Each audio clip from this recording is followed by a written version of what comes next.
Greetings, brethren. It is I, the Donkey, and welcome back to Donkey vs. Beer, specifically Beer of the Gods, where we shall try all of the beers from the Wacken brewery, which are affiliated, of course, with the Wacken Open Air Festival, a metal festival in Germany that has been going for oh so many years. And today we have arrived at Surtr, the smoked porter. So, I've only twice tried a beer that was, well, I don't know. Okay, very, very quick tangent. So there is a beer in Germany that is called a smoked beer, Rauchbier. But that isn't, it's not really artificially smoke flavored. It's just kind of the mash, the barley, and all the grain stuff that you put in the mash that gets smoked and roasted beforehand. So it kind of has a smoky flavor afterwards, and sometimes that can also be quite extreme. But it doesn't have the same sort of added quality that you get with an artificially smoked beer. I do not know exactly in which category this one falls. But with this being a craft brewery and all the other beers having been very crafty, I'm kind of worried. But we'll try it and we'll give it a go. I did actually follow the temperature recommendation on this beer, which is 12 to 14 degrees, and I pretty much nailed that. I think I got it down to about 12, which should warm right back up to 14. Also, this has won the World Beer Awards 2018 for Germany with gold. So that doesn't mean anything to me because I don't follow stuff like that. I'm gonna be entirely honest.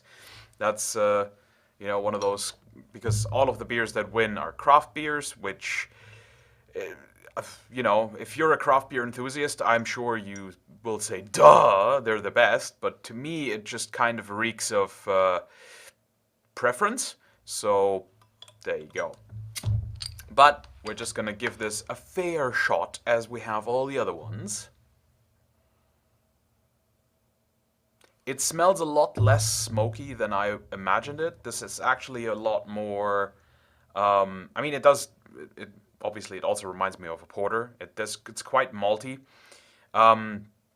but I'm also getting sort of the vibes of like a red ale, which excites me because I do like those. So yeah, we're just gonna give this a go. 6.2%, not too bad.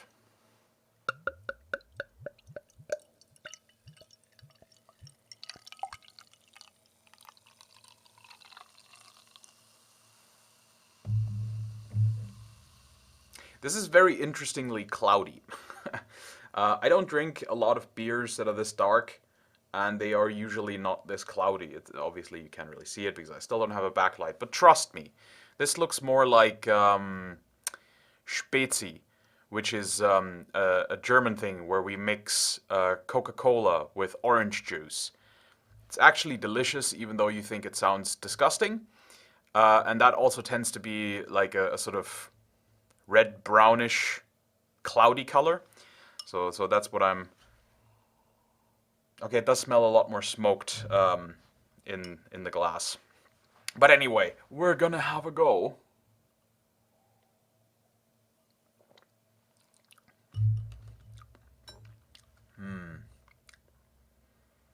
See, on the initial sip, I was with it. I was on board. But as it sort of did its thing, I'm liking it less and less. It's quite bready. It's not actually as smoky as I thought it was going to be, which makes me think that this might actually be in the lieu of a Rauchbier, so that the malt, the barley malt, has been smoked and then put in the mash, and not any artificial liquid smoke type stuff been added. So that's good. But it is very, very bready, and not in a way that I enjoy. It's sort of, it really reminds me of a toast that's been in the toaster for far too long.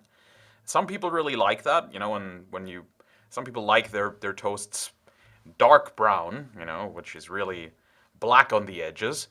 But I don't quite enjoy that as much because I find it very overpowering, and that's really the most I'm getting out of this. Is it's quite overpowering. The initial sip is actually very nice.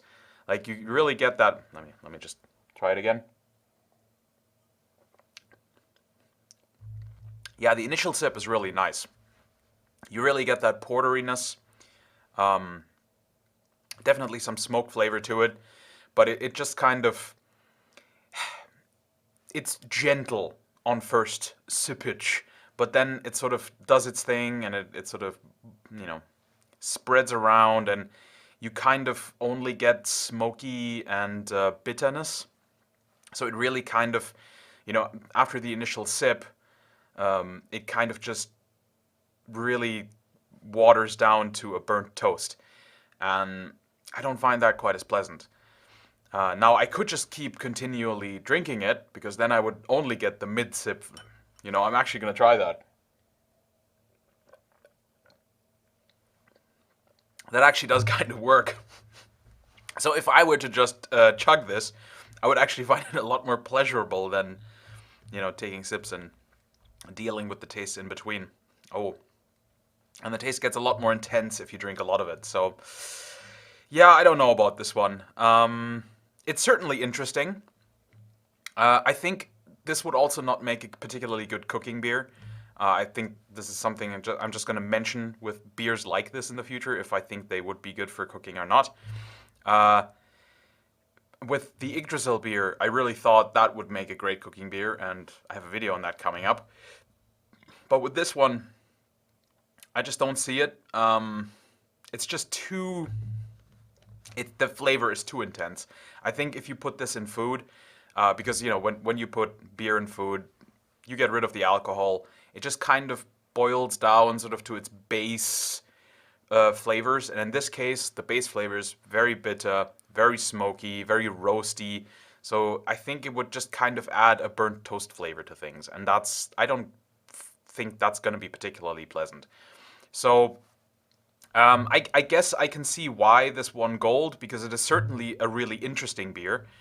But for me personally, I'm not too fond of it.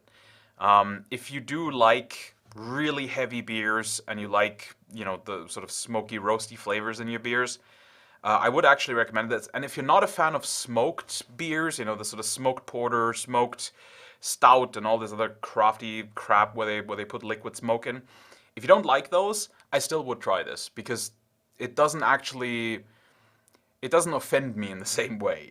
It doesn't really do that. It's the smokiness of it is actually kind of subtle.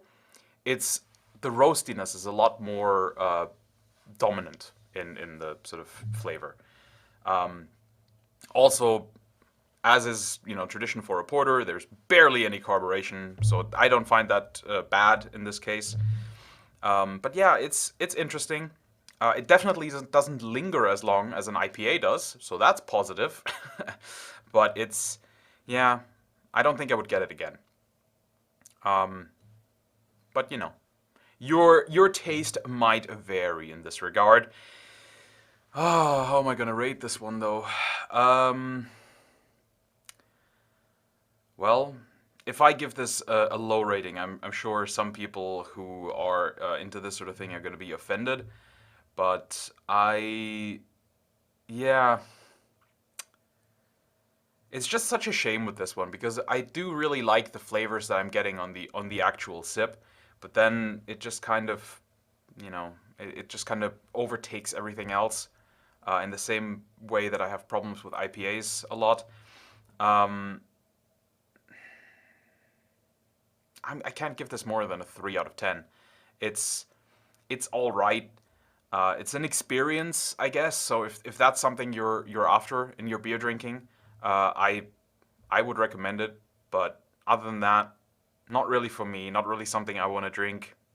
Barely ever. I've experienced it now. I can talk about it. That's really all I'm ever gonna get out of this one. So yeah, sadly for me, another dud in this line. It's a bit of a shame. I was really hoping at some point I would find one that appeals to me a little bit more. But hey, there's still quite a few of them to go. Maybe eventually I'll find one that I actually really adore. So yeah, thank you very much for watching. I hope you all have a wonderful evening. And why not subscribe to the channel? It, only takes a click, please. I would really appreciate it. And I hope you join me again on another day for another beer. Take care, guys.